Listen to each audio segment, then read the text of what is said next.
الحمدللہ رب العالمین والصلاة والسلام علی سید الانبیاء والمرسلین اما بعد اعوذ باللہ من الشیطان الرجیم بسم اللہ الرحمن الرحیم وانک لعلی خلق عظیم صدق اللہ العظیم وصدق رسولہ النبی الکریم اللہم صلی علی سیدنا ومولانا محمد معدن الجود والکرم وآلہ وصحبہ وبارک وسلم الصلاۃ والسلام علیک یا سیدی یا رسول اللہ وعلی آلک واصحابک یا سیدی یا نبی اللہ۔ حمد و صلاۃ کے بعد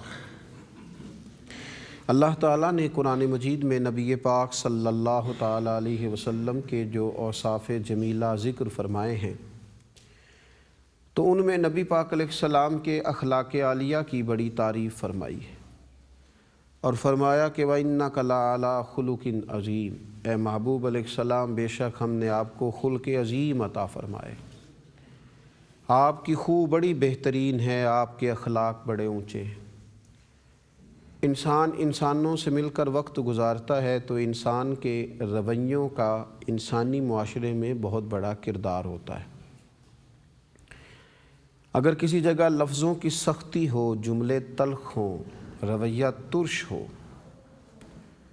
تو وہاں تکلف پیدا ہوتا ہے، پریشانی پیدا ہوتی ہے، گھٹن پیدا ہوتی ہے، ماحول میں تلخی پیدا ہوتی ہے۔ بڑے خوبصورت سفر پر بڑی خوش دلی کے ساتھ، اچھے جذبے کے ساتھ اگر کچھ لوگ چل رہے ہوں لیکن اچانک راستے میں کوئی ایسا شخص ملے جو بدخلقی کا مظاہرہ کرے، برا رویہ اختیار کرے تو وہ اس خوبصورت سفر کو بھی پھیکا کر دیتا ہے، اس کے مزے کو خراب کر دیتا ہے۔ آپ نے گھر میں ٹیلی فون کیا کہ میری پسند کا کھانا پکا دیا جائے، آج میں دفتر سے ڈیوٹی سے وقت پر گھر آ جاؤں گا، اور گھر میں بھی وہ سارا سامان فراہم کر دیا گیا، کھانا بھی بہترین پکا دیا گیا، آپ کی مرضی کی ساری ضروریات کو دسترخوان پر چن دیا گیا، لیکن راستے میں آپ آ رہے تھے تو کسی شخص کے ساتھ گاڑی کی ٹکر ہوئی اور اس شخص نے بڑے تلخ اور بڑے ترچھے اور بڑے برے رویے کا مظاہرہ کیا تو وہ سارا موڈ خراب ہو گیا، من پسند چیزیں بھی اچھی نہیں لگتی، اور بہت سارے لوگوں کا رویہ بہت سارے لوگوں کو تکلیف دیتا ہے۔ چونکہ اخلاق ٹھیک نہیں ہوتے تو وہ تلخ بات کرتے ہیں، ان کا تو مزاج ہی تلخی کا ہے، لیکن بہت سارے لوگوں کی نیند لے جاتے ہیں، ان کا سکون لے جاتے ہیں۔ اور دنیا میں سب سے زیادہ خطرہ اس شخص کے لیے ہے کہ جو اپنے رویے سے کسی کو تکلیف دے اور سامنے والا کمزور ہو، اسے کہہ تو کچھ نہ سکے پر رات کو اپنے رب کی بارگاہ میں اس کی شکایت کرے، اللہ کے حضور عرض کرے کہ مالک میرے ساتھ یہ رویہ اس لیے کہ میں کمزور ہوں، غریب ہوں، پریشان ہوں۔ تو اسلام اچھے اخلاق کی بات کرتا ہے، اسلام لہجوں کے حسن کی، لفظوں کے چناؤ کی، گفتگو کی خوبصورتی کی بات کرتا ہے، اسلام درگزر کی بات کرتا ہے، بڑے حوصلے کی بات کرتا ہے۔ اسلام کہتا ہے کہ تیرا دوسروں کے ساتھ جو رویہ ہو وہ شستہ ہو۔ ہم اس محبوب کریم صلی اللہ تعالیٰ علیہ وسلم کے غلام ہیں کہ جن کا اخلاق بڑا اونچا تھا، جن کی زندگی کے اندر جتنے لوگ حضور پر قربان ہونے کو جاتے تھے اس کی بڑی وجہ میرے محبوب کے رویے کی خوبصورتی تھی۔ حضور علیہ السلام کے اخلاق کا حسن تھا کہ لوگوں کا دل کرتا تھا کہ محبوب کا اخلاق دیکھ کر حضور کے قدموں پر قربان ہو جائیں، ہر چیز لٹا دیں۔ نبی اکرم صلی اللہ تعالیٰ علیہ وآلہ وسلم نے اپنے اخلاق کے زور پر دنیا کے دلوں کو فتح کر لیا۔ ٹھیک ہے، حالات سب لوگوں پر ایک طرح کے نہیں ہوتے، کچھ لوگ تنگ دست ہیں تو وہ تنگ دستی بھی بعض اوقات انسان کو تلخ کرتی ہے، کچھ لوگ بیمار ہیں تو وہ بیماری بھی بعض اوقات انسان کو چڑچڑا کرتی، کچھ لوگوں کو دکھ بھی سخت کر دیتے ہیں۔ لیکن اگر ہم اپنے محبوب پاک علیہ الصلاۃ والسلام کی مقدس سیرت پاک کو دیکھیں نا، تو حضور فرماتے ہیں سب نبی ستائے گئے پر جتنا مجھے ستایا گیا کوئی نہیں ستایا گیا۔ آپ دیکھیے حضور علیہ الصلاۃ والسلام کی مکہ مکرمہ کی جو 13 سال کی حیات مبارکہ ہے، کفار کا کتنا سخت رویہ ہے، کتنی سخت مزاحمت ہے، سچے اور خوبصورت دین حق کے پیغام پر ان کا جو رد عمل ہے وہ کتنا تلخ اور ترش ہے۔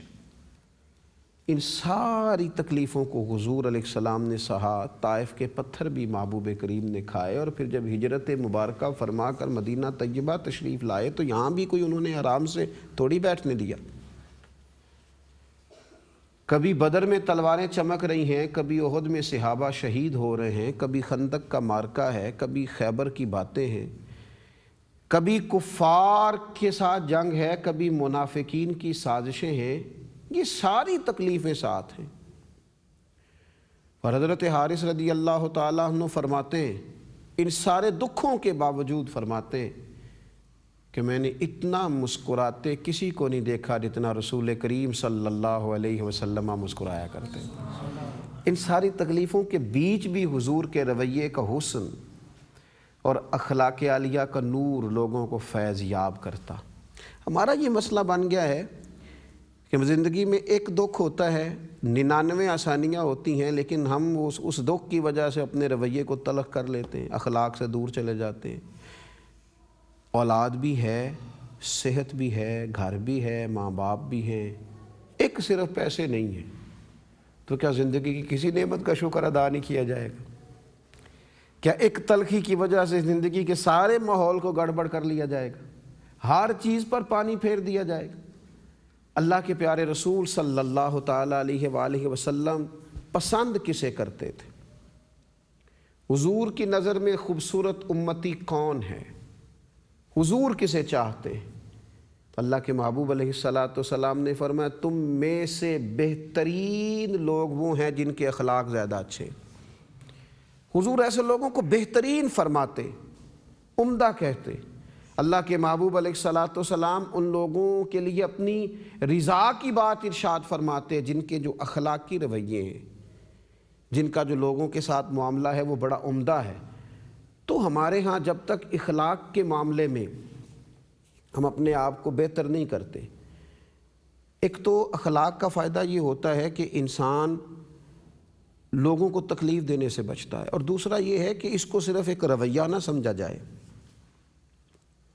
اخلاق کے اچھا ہونے کو صرف ایک دنیاوی ضرورت نہ سمجھا جائے۔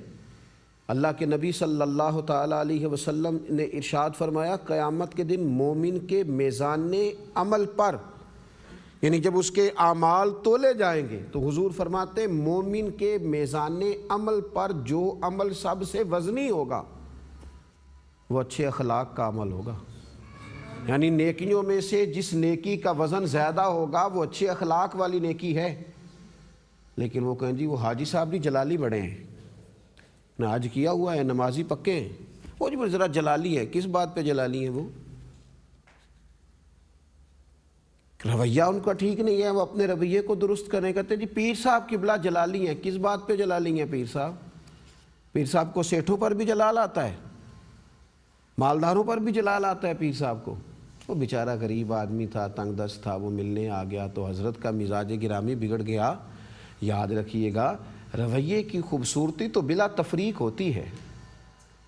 آپ اگر اخلاق والے ہیں تو پھر ہر ایک کے ساتھ اخلاق والے۔ اگر آپ کے لہجے میں مٹھاس ہے تو پھر وہ امیر غریب کا فرق وہ مٹھاس کیوں دیکھتی ہے؟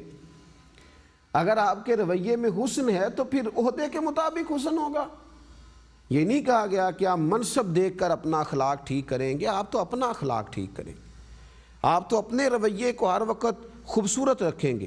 اللہ کے پیارے محبوب صلی اللہ تعالیٰ علیہ وسلم نے صرف یہی نہیں فرمایا کہ اخلاق سے خوبصورتی پیدا ہوگی یا میزان عمل پر وزن بڑھے گا، بلکہ اللہ کے محبوب علیہ الصلاۃ والسلام نے فرمایا بے شک اہل ایمان کے درمیان ازرو ایمان کامل وہ شخص ہے جس کا اخلاق سب سے زیادہ اچھا ہو اور جو اپنے اہل و عیال پر زیادہ مہربان ہو۔ اب اس حدیث پاک میں نا، جسے ترمذی نے روایت کیا ہے اور حضرت عائشہ صدیقہ رضی اللہ تعالی عنہا اس کی راوی ہیں، اس حدیث پاک میں نا نبی پاک علیہ السلام نے ہماری ایک اور کمزوری کی بھی اصلاح فرما دی۔ فرمایا اہل ایمان میں کامل ایمان والا وہ ہے جس کا اخلاق زیادہ اچھا ہو اور اپنے گھر والوں پہ زیادہ مہربان ہو۔ بعض لوگ ایسے ہوتے ہیں جن کا اخلاق گھر سے باہر بڑا عمدہ ہوتا ہے، دوستوں کے بیچ بڑے خدمت گزار مشہور ہوتے ہیں، لوگوں کے بیچ بیٹھتے ہیں تو ان سے زیادہ اچھی بات کرنے والا، اچھا رویہ رکھنے والا دوسرا کوئی ہوتا ہی نہیں، لیکن جب وہ گھر آتے ہیں تو وہ ساری ٹینشنیں اٹھا کے گھر لے آتے ہیں۔ ان کا رویہ باہر بڑا اچھا ہے، گلی میں، محلے میں، علاقے میں، دوستوں میں، اسکول میں، کالج میں، کولیگز کے بیچ ان کی تعریفیں ہو رہی ہیں، لیکن گھر والے ان کے رویے سے پریشان ہیں۔ نبی پاک علیہ السلام نے فرمایا تم میں سے بہترین وہ ہے جو اپنے گھر والوں کے لیے اچھا ہے، اور میں تم سب سے بڑھ کر اپنے گھر والوں کے لیے اچھا ہوں۔ اس لیے اخلاقی رویہ وہ گھر سے شروع ہو اور وہ پوری سوسائٹی کے اندر اخلاق کے ساتھ ہی رویہ آگے بڑھے۔ اللہ کے پیارے رسول صلی اللہ تعالیٰ علیہ وآلہ وسلم نے اسے اچھا حسب نسب ہونے کی علامت قرار دیا ہے۔ آپ تعریفیں کرتے پھریں کہ میرا خاندان بڑا اونچا ہے، آپ یہ کہتے پھریں کہ میرا بہت بڑے قبیلے سے تعلق ہے، آپ یہ بتاتے پھریں کہ میری برادری، ہم تو بڑے نامی گرامی لوگ ہیں، تو بھئی آپ کا اخلاق کیا ہے، آپ کا کردار کیا ہے، آپ کا رویہ کیا ہے، لوگوں کو آپ سے فائدہ کیا ہے۔ حضرت ابو ذر غفاری رضی اللہ تعالیٰ عنہ ارشاد فرماتے ہیں کہ نبی پاک علیہ الصلاۃ والسلام نے مجھ سے فرمایا تھا کہ اے ابو ذر، یہ جو تدبیر ہے نا، یہ جو غور و فکر ہے، اس جیسی عقل مندی کوئی نہیں۔ اور حضور علیہ الصلاۃ والسلام نے فرمایا ٹھہر جانا، رک جانا، احتیاط کرنا، اس سے بڑا تقویٰ کوئی نہیں۔ اور نبی کریم علیہ الصلاۃ والسلام نے مجھ سے فرمایا اے ابو ذر یاد رکھنا، کتنے خوبصورت صحابی ہیں سیدنا ابو ذر غفاری، حضور سے نصیحت لیتے ہیں اور امت تک پہنچاتے ہیں، بات کی حکمت اور گہرائی دیکھیں، فدا ہو جائیں ساری باتیں اس بات پر جو رسول کریم نے ارشاد فرمائی۔ حضور فرمانے لگے ابو ذر، حسن اخلاق جیسا کوئی حسب نسب نہیں، حسن اخلاق ہی قابل فخر بات ہے کہ کسی بظاہر اونچے اور مشہور خاندان کا فرد ہونا یہ باعث فخر نہیں، بلکہ تیرا حسب نسب اگر تو اونچا بتانا چاہتا ہے تو پھر اخلاق بتا کیسا ہے، پھر تو کردار بتا تیرا کیا ہے۔ تو میرے بھائی اس سے نا انسان کے وقار کا پتہ چلتا ہے۔ میں نے دیکھا ہے کچھ لوگوں کا مزاج ہی جھگڑے والا ہے، جہاں وہ رکیں گے کوئی نہ کوئی رٹا ڈال دیں گے، کسی بھی جگہ ان کی ضد کی وجہ سے ساری پریشانی کھڑی ہوگی۔ اچھا بھلا خاندان میں سلسلہ چل رہا ہے، بہترین شادی کا موقع گزر رہا ہے، لیکن ایک صاحب آ گئے اور سارے ہی لوگ پریشان تھے کہ اللہ کرے یہ قبلہ آ گئے ہیں محترم، تو ان کے آنے سے کوئی مسئلہ نہ بن جائے، لیکن انہوں نے آتے ہی مسئلہ بھی کھڑا کر دیا۔ کچھ لوگوں کی طبیعت جھگڑالو ہے، وہ اچھے بھلے خوبصورت ہنستے بستے ماحول کے اندر آتے ہیں تو کوئی تلخی پیدا کر دیتے، اپنا اخلاق ٹھیک نہیں کرتے، نئے سے نیا مطالبہ کھڑا کرتے ہیں۔ نبی اکرم نور مجسم صلی اللہ تعالیٰ علیہ وآلہ وسلم نے فرمایا میں اس آدمی کو جنت کے قرب و جوار میں ایک گھر کی ضمانت دیتا ہوں۔ حضور ضمانت دے رہے ہیں، فرمایا میں اسے جنت کے قریب جنت میں ایک گھر کی ضمانت دیتا ہوں، اس شخص کے لیے میں ضامن ہوں جنت کے مکان کا، کہ جو بندہ حق پر ہو، یعنی کوئی دنیاوی مسئلہ ہو، اس سے عقیدے کا مسئلہ مراد نہیں، فرمایا حق پر ہو لیکن اس لیے جھگڑا چھوڑ دے کہ چلو میں ماحول میں تلخی پیدا نہ کروں، حق پر ہونے کے باوجود جھگڑا چھوڑ دے، حضور فرماتے ہیں میں اس بندے کے لیے جنت کے گھر کا ضامن ہوں، اور نبی پاک علیہ الصلاۃ والسلام نے فرمایا تم میں بہترین لوگ وہ ہیں جن کی عمریں بھی لمبی ہوں اور اخلاق بھی اعلیٰ ہوں، یعنی وہ معاشرے میں وقت لمبا گزاریں لیکن اخلاق بھی ان کا اعلیٰ ہو۔ اللہ تعالی ہمیں اچھے اخلاق نصیب فرمائے۔ وما علینا الا البلاغ۔